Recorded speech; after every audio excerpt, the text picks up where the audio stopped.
sabi ko kanina kay Das na kapag ako nasa posisyon mo, may irita rin ako sa dalawang yan.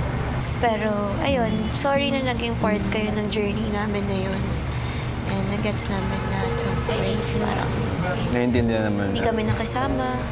Parang di rin kasi planado lahat eh. Yun na lang siguro yung nangyari. Kaya naiintindihan rin naman namin. And ako personally, wala naman ako pinagsisihan din doon. Sadyang, yun lang yung talaga yung nangyari. Hindi na rin ako gulat or hindi na rin ako, wala akong pake. Sa mga 3 points niya, sinabi niya ni Shubi na rason, super understandable mo.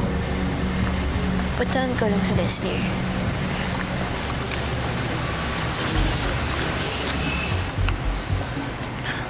Basta,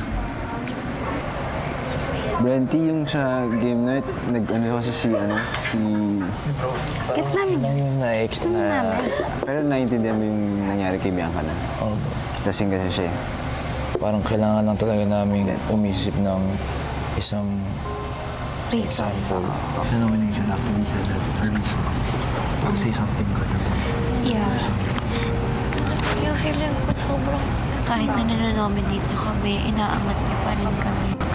Ayun ko lang ako na parang kinukwestiyon ko talaga if tama ba yung naging desisyon kasi nga hindi namin kinonsider yung naging pagbabago.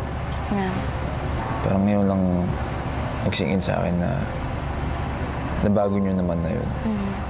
Gusto ko lang din mag-thank you sa inyong dalawa kasi honestly, na-expect ko yung nominations naman na mananominate kami and 1 point lang yung inyo binigay niyo. Gusto ko lang rin salamat. Iyak ako. Ate, sorry. Hindi. Dito ka pala.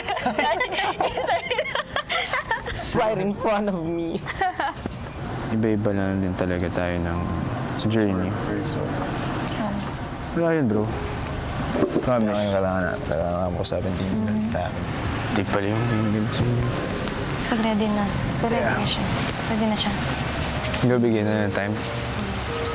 We didn't want talaga to attack the personality. Yeah. What's more important is our relationships. Ilang sandali pa, sina Mika at Brent muling sinubukang lapitan si Bianca. Kaya, It's maharap-harapang sabunutan. Charing. need ka lang ng konting time. Promise. I just need time lang. Need time lang. Singled out ko. Need time. Need ka lang.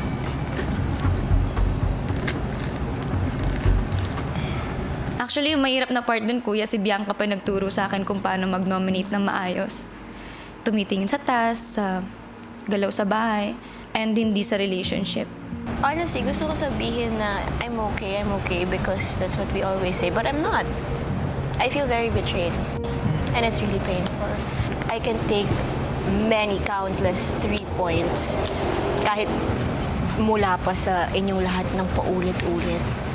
But from that one person, it hurts, it sucks. Hindi ko inaasahan na magagamit ko sa kanya yung tinuro niya. And nakaka-guilty yung part na yun, kuya. Pero at the same time, out of anyone in this house, alam ko may iintindihan niya yun. Ako kasi lalaban ako para sa kanya. She's always number 1 for me. So, siguro ang sakit lang na to hear that from her. It just sucks na, unfortunately, sa end niya, hindi yun magagawa para sa akin.